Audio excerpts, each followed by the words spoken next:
Hello दोस्तों, मैं शारिक मलिक हाजिर हूँ एक बार फिर। उम्मीद करता हूँ आप सब लोग अच्छे होंगे। दोस्तों, कल मैंने आपको किडनैपिंग की कहानी सुनाई थी। आज ये कहानी पंजाब की है और ये बड़ी अजीब कहानी है। कहानी ये है कि दो भाई होते हैं पंजाब के। वो दिल्ली एयरपोर्ट से वो लंदन पहुँचते हैं, लेकिन फ़्लाइट के अंदर बैठकर नहीं जाते, बल्कि वो फ़्लाइट के लैंडिंग गियर में छुप कर जाते हैं। पूरी कहानी मैं आपको सुनाता हूँ, बहुत अच्छा लगेगा आपको और हैरत भी होगी। जो ये दोनों लड़के पंजाब के एक गांव में रहते थे। एक का नाम था प्रदीप सैनी, जिसकी उम्र 23 साल थी। दूसरे का नाम था विजय सैनी, जिसकी उम्र 19 साल थी। दोनों भाई थे, अच्छी ज़िंदगी गुजर रही थी। कार मैकेनिक का काम करते थे। इनके जो फादर थे वो खेती किसानी करते थे। ज़िंदगी ठीक ठाक अच्छी चल रही थी। 1995 की ये बात है, 1995 की ये बात है। उस टाइम ऑपरेशन ब्लू स्टार के का भी टाइम था। तो कहीं से पुलिस जांच कर रही थी, लेकिन कहीं से इन लोगों का नाम आ जाता है और इन लोगों को पुलिस बुलाती है, पूछताछ करती है। अब ये लोग काफ़ी परेशान होने लगते हैं। ये बताते हैं उनको कि हम सीधे साधे गरीब इंसान हैं, अपनी नौकरी करते हैं, कार मैकेनिक का काम करते हैं और हमारे फादर जो हैं वो खेती किसानी करते हैं। ये चलता रहा। आखिरकार ये पुलिस से बहुत ज़्यादा परेशान हो गए। अब इन्होंने कहा ऐसा काम चलेगा नहीं, हमें पंजाब से कहीं दूर जाना होगा और बल्कि हमें इंडिया से ही बाहर निकलना होगा। अब ये इनके पास पासपोर्ट नहीं, वीज़ा नहीं, कुछ नहीं, लेकिन बाहर जाने की प्लानिंग इन दोनों के दिमाग में चलती है और ये प्लान करते हैं। उसके बाद ये एक तस्कर से मिलते हैं जो स्मगलर था। उससे ये बात करते हैं। इन लोगों को कहीं से पता चला कि वो लोगों को विदेश भी भेज देता है बिना पासपोर्ट वीज़े के, कम पैसों में। ये लोग उससे मिलते हैं, बात करते हैं। वो कहता है ठीक है, मैं आपको लंदन भेज दूंगा। इनकी बात तय हो जाती है, कुछ पैसे भी ये उसको दे देते हैं, लेकिन काफ़ी टाइम गुजर जाता है और कुछ काम बन नहीं पाता। और उसने, जो तस्कर था जो इनको भेजने की बात कर रहा था, उसने कहा था ठीक है तुम चले जाओगे, लेकिन तुम लोगों को प्लेन में बैठना होगा कहाँ, जहाँ लगेज रखे होते हैं। मतलब आप लोग अगर फ्लाइट में बैठे हों या देखा होगा आपने, तो ऊपर की साइड में सीट्स होती हैं, उसमें अंदर लोग बैठे होते हैं और उसके नीचे वाली साइड में एक प्लेटफॉर्म होता है। उसके नीचे एक गोडाउन टाइप का होता है, उसमें लगेज, सामान, ये सब रखा होता है। उसमें उन दोनों को बैठाकर लंदन तक पहुंचाने की बात की थी, हामी भरी थी। लेकिन वो कुछ होता नहीं है। 2-3 महीने गुजर जाते हैं। फिर ये दोनों कहते हैं ऐसे काम चलेगा नहीं, अब हमें ही खुद कुछ करना होगा। अब ये दोनों भाई प्रदीप और विजय पंजाब से निकलते हैं और ये दिल्ली पहुंच जाते हैं। दिल्ली में एयरपोर्ट पर जाते हैं। वहाँ एयरपोर्ट पर जाने के बाद ये देखते हैं कैसे क्या हो रहा है। अब जो मेन गेट था एयरपोर्ट का, उस टाइम हालांकि इतनी सिक्योरिटी थी नहीं। 1995 की बात है, आज से काफ़ी साल पुरानी ये बात है, इसलिए उस टाइम इतनी सिक्योरिटी नहीं होती थी एयरपोर्ट पर जितनी अब फ़िलहाल में होती है। अब तो आप जानते ही हैं कितनी ज़्यादा सिक्योरिटी होती है, चेकिंग होती है, सब बहुत मुश्किल है। आप अंदर भी नहीं जा सकते अगर आपके पास टिकट्स नहीं है या पासपोर्ट नहीं है, वीज़ा नहीं है, तो आप एंट्री भी नहीं कर सकते, वरना आप पकड़ लिए जाओगे और फिर पूछताछ होगी, ये सब। तो ये वहाँ पहुँचते हैं सितंबर के महीने में। और सितंबर में पहुँचने के बाद ये एक तरीके से दिल्ली एयरपोर्ट की रैकी करते हैं। उसके चारों तरफ घूमते हैं, देखते हैं कहाँ से क्या होता है, क्या नहीं होता है, और ये देखते हैं कि कोई ऐसी जगह हमें ढूंढनी होगी जिससे हम टर्मिनल के अंदर दाखिल हो जाएं और किसी को पता भी ना चले। फिर ये देखते हैं, चारों तरफ घूमते हैं। इनको ये सब करते करते 10 दिन गुजर जाते हैं।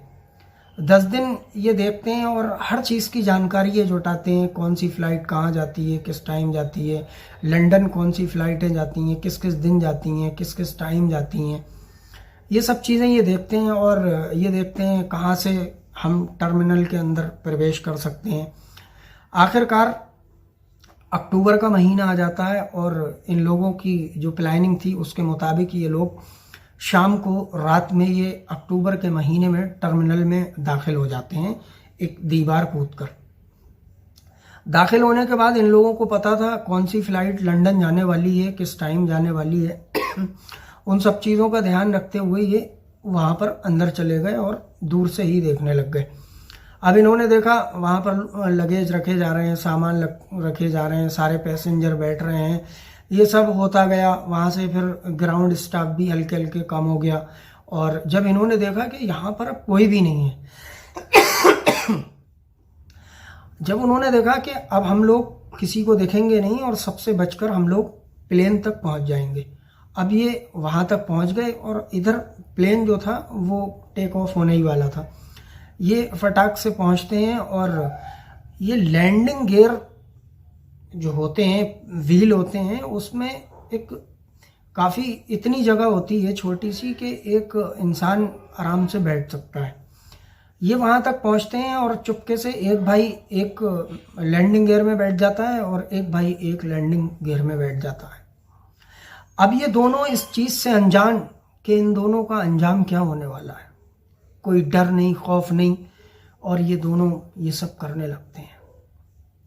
दोस्तों, अब ये फ्लाइट टेक ऑफ होने के लिए तैयार और टेक ऑफ हो जाती है। अब टेक ऑफ होने के बाद 800 किलोमीटर प्रति घंटे की रफ्तार से, 800 से 1000 किलोमीटर प्रति घंटे की रफ्तार से ये फ्लाइट उड़ती है। और इसकी ऊंचाई, जब ये ऊंचाई पकड़ लेती है अपनी, जो इसकी एग्जिट बिल्कुल जो ऊंचाई उसको पकड़नी थी वो थी 40,000 फीट। हाँ जी, ज़मीन से 40,000 फीट ऊंचाई पर ये फ्लाइट पहुंच जाती है। और पहुंचने के बाद अब वहाँ पर -60 डिग्री टेम्परेचर आ जाता है। और जब नीचे ये फ्लाइट टेक ऑफ होने के लिए जब रनिंग करती है तो इतनी गर्मी और हीट हो जाती है कि बहुत ज़्यादा। और जब ऊपर ये फ्लाइट पहुंचती है तो इन दोनों भाइयों को ऐसा लगता है कि शायद अब हम दोनों ज़िंदा बच नहीं पाएंगे। खैर, फ्लाइट उठती है, 4000 किलोमीटर का सफ़र 10 घंटे इसको फ्लाइट को पहुंचने में लगते हैं और लंदन तक। और अच्छा, लंदन में जो एयरपोर्ट था वो था हिथ्रो एयरपोर्ट। इन लोगों को हिथ्रो एयरपोर्ट पर लैंडिंग करनी थी। 10 घंटे गुजरते हैं, 4000 किलोमीटर का सफ़र तय हो जाता है और वहाँ पर जो है फ़्लाइट लैंडिंग करती है।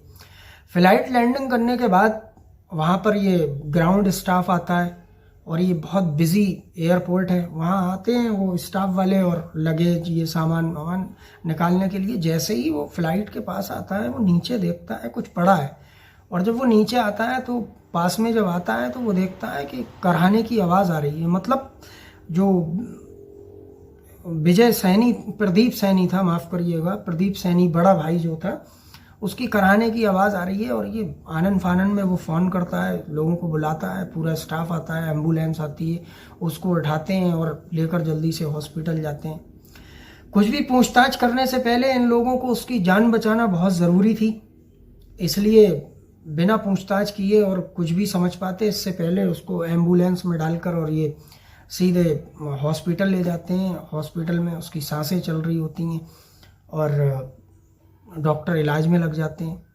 खैर, इसको इलाज होते होते 4-5 दिन लग जाते हैं। ये बेहोशी की हालत में था, होश आता है, और होश आता है तो प्रदीप सैनी सबसे पहले डॉक्टर से सवाल करता है होश आने के तुरंत बाद ही कि मेरा भाई कहाँ है। अब जब डॉक्टर कहते हैं आपका भाई, मतलब, तो वो बताता है ऐसे ऐसे पंजाब में हमारे साथ कुछ हुआ था और फिर हम दिल्ली एयरपोर्ट से ब्रिटिश फ्लाइट में लैंडिंग गियर में बैठकर आए थे। एक साइड में मेरा भाई था और दूसरी साइड में मैं था, तो मेरा भाई कहाँ है। तो ये बात पुलिस तक भी पहुंचती है। इधर ये सब होने के अगले 5 दिन, लगभग इसको 5 दिन हो चुके थे, तो 5वें दिन पुलिस के पास एक कॉल आता है। और एक लंदन में ही एक शहर पड़ता था सरे में एक जगह थी जहाँ पर एक रिचमॉन्ड इलाका है।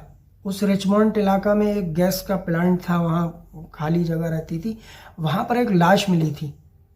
और वो लाश की जब जांच पड़ताल हुई, पुलिस ने देखा तो उसके पास कुछ ऐसे कुछ मिला जिससे उसकी शिनाख्त जो है विजय सैनी के रूप में हो रही थी। तो फिर उसके भाई को उसको दिखाया और पुष्टि कराई तो पता चला हाँ ये विजय सैनी ही है, तो उसकी मौत हो चुकी थी। अच्छा, इधर प्रदीप सैनी बच गया तो डॉक्टरों ने अपनी पूरी रिपोर्ट दी थी और उन्होंने उसमें लिखा था कि आखिरकार प्रदीप सैनी बचा कैसे। 40,000 फीट की ऊंचाई, -60 डिग्री टेम्परेचर, 4,000 किलोमीटर का सफ़र और 10 घंटे इसको सफ़र पूरा करने में लगे।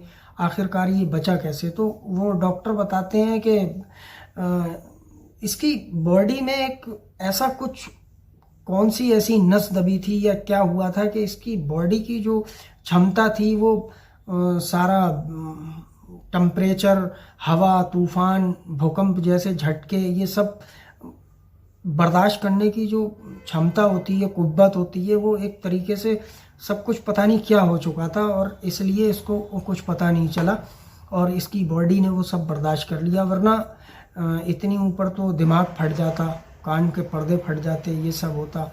और एक तरीके से ये चमत्कार भी है, डॉक्टर भी हैरान थे।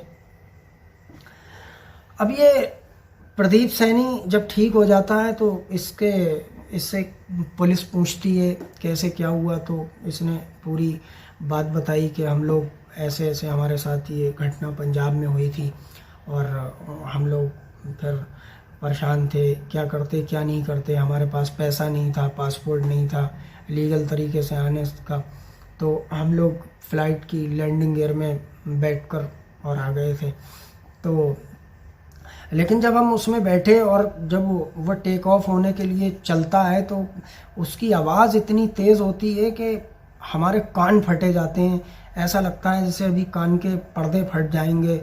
और इतनी गर्मी, हीट आ रही थी जब वो चल रहे थे। उसके बाद प्लेन जो है ज़मीन से ऊपर होने लगता है और ऊपर की तरफ जाने लगता है, अपनी ऊंचाई पर जाने लगता है। और जब वो बताता है जब वो एक काफ़ी ऊंचाई पर पहुंचने के बाद महसूस हो रहा था, लेकिन उसके जो पहिए थे, व्हील जो थे, उनकी इतनी ज़्यादा आवाज़ थी कि ऐसा लग रहा था कि बस दिमाग फटने वाला है और हम लोग शायद बचेंगे नहीं।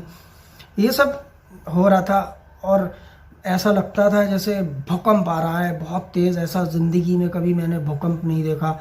जो उस टाइम शोर आ रहा था, जो कंपन हो रहा था और तेज़ हवा चल रही थी। अब आप लोग सोचिए दोस्तों ज़रा, अगर 100-150 की स्पीड से आंधी भी चल जाती है तो लोग उड़ने लगते हैं, पेड़ उखड़ जाते हैं, बिल्डिंगें गिरने लगती हैं। और यहाँ पर 1,000 किलोमीटर की रफ्तार से जो है वो फ्लाइट चल रही होती है और टेम्परेचर बर्फ़ बिल्कुल ऐसा कि वो बताता, प्रदीप ने ये बताया ऑन रिकॉर्ड कि एक ऐसा लगता था जैसे सांस ले रहे हैं तो बर्फ़ अंदर जा रही हो। मतलब उसकी सांस भी जम रही थी, समझ में नहीं आ रहा था कि सांस भी ली जाए या नहीं। फिर उसके बाद उसको कुछ पता नहीं कैसे क्या हुआ। फिर जब प्लेन यहाँ लंदन में जब हिथ्रो एयरपोर्ट पर जब लैंडिंग करता है तो उसको कुछ पता नहीं होता, वो बेहोश होता है। तो वो बताता है पुलिस को कि मुझे अफसोस ये है कि मेरा भाई मारा गया और अगर वो मैं भी मर जाता तो मुझे अफसोस नहीं होता। मैं ज़िंदा हूँ और मेरा छोटा भाई मेरी वजह से ही शायद इस दुनिया में नहीं है। अब ये तो हुआ, जैसे तैसे ये बचे, इनकी ज़िंदगी बच गई, डॉक्टरों ने ठीक किया। अब इधर दूसरी कहानी शुरू हो जाती है, क्योंकि ये बिना पासपोर्ट, बिना वीज़ा के और इस चोरी से एक तरीके से वहाँ पर गए थे, तो इस पर कानून ये जुर्म भी है। हमारे इंडिया में भी अगर ऐसा होता है तो अभी आपने देखा जो सीमा हैदर इंडिया में आई थी, मीडिया में खबर आपने सबने सुनी होंगी, सोशल मीडिया से काफ़ी आपको जानकारी मिली होगी कि कितने इसके जो है कानून की तरफ से सख्ती होती है, ये सब बातें होती हैं। तो उसके ऊपर फिर इस चीज़ का मुकदमा चला और ये बताते हैं ये मुकदमा 1995 से 2014 तक चला। 2014 तक चला ये मुकदमा और उसके बाद चलते चलते फिर एक रिपोर्ट में ये भी आता है कि 18 साल तक इसका ये मुकदमा चलता रहा और फिर इसने अदालत में जो है गुहार लगाई कि मैं परेशानी में, हम दोनों भाई थे, गरीब थे, पुलिस ने हमारे ऊपर ऐसे ऐसे इल्ज़ाम लगाया जिससे हम ये सोच कर वहाँ से आए थे कि ठीक ठाक हम पहुँच जाएंगे, उसके बाद हम यहाँ ब्रिटेन में नौकरी करेंगे और अपना जो है रोज़मर्रा का काम हम करके अपना पेट पालेंगे और अपने घर पर भी कुछ ना कुछ भेजेंगे। क्योंकि आपको मालूम होगा पंजाब के काफ़ी लोग विदेशों में हैं, ख़ासतौर से कनाडा में, यूएसए में, ऑस्ट्रेलिया में भी हैं, और इनके जो प्रदीप सैनी के जो ज़्यादा करीबी लोग थे वो लंदन में ही थे। तो इसलिए इन लोगों ने लंदन में जाने की जो है लंदन में जाने की प्लानिंग की थी। तो खैर ये मुकदमा चलता है। उसके बाद आज भी जजमेंट में ये लिखा हुआ है कि इन दोनों ने पुलिस से बचने के लिए अपनी जान जोखिम में डालकर एक देश से दूसरे देश आना, और वो भी फ़्लाइट में लैंडिंग गियर में छुपकर आना, ये भी एक हिम्मत वाली बात है और जज्बे वाली बात है। गलत तो है लेकिन बहुत हिम्मत है, और उसमें इसका एक भाई भी मारा गया, ये जजमेंट में है। तो खैर ये होने के बाद इसके बाद जजमेंट आता है, और जजमेंट आने के बाद इसको ब्रिटेन की नागरिकता दे दी जाती है, क्योंकि इसने रिक्वेस्ट भी की थी। वहाँ की गवर्नमेंट ने भी कहा था कि इतनी मशक्क़त के बाद अपनी जान जोखिम में डालकर ये यहाँ तक पहुँचे हैं, अब वो इनको वापस भेजना सही नहीं होगा। और प्रदीप सैनी ने भी बहुत रिक्वेस्ट की थी कि मुझे वापस अब इंडिया ना भेजा जाए, मुझे यहीं की नागरिकता दे दी जाए और यहीं मुझे रखा जाए। तो खैर उसको नागरिकता दे दी जाती है। और आप लोगों को एक बात मैं बता दूं कि जिस एयरपोर्ट पर, हिथ्रो एयरपोर्ट पर, जहां इसकी फ़्लाइट ने, ब्रिटिश फ़्लाइट ने लैंडिंग की थी, जहां ये लैंडिंग गियर में से बाहर गिरा था कराता हुआ बेहोशी की हालत में, वहीं पर इसको एक नौकरी दे दी जाती है और इसको टैक्सी चलाने को मिलती है। ये टैक्सी चलाता है। जो एयरपोर्ट पर कैंटीन है, उन कैंटीनों में जो खाने पीने के सामान और ज़रूरत के जो भी सामान होते हैं वो ये अपनी टैक्सी से वहाँ पर पहुँचाता है। तो दोस्तों आज की ये कहानी थी, कैसी लगी आपको कमेंट में बताइएगा ज़रूर। हर रोज़ मैं आपको एक कहानी सुनाता रहूँगा, ये मेरा वादा है। तो आप लोग मेरे चैनल को सब्सक्राइब ज़रूर कर लें। जय हिंद, जय भारत।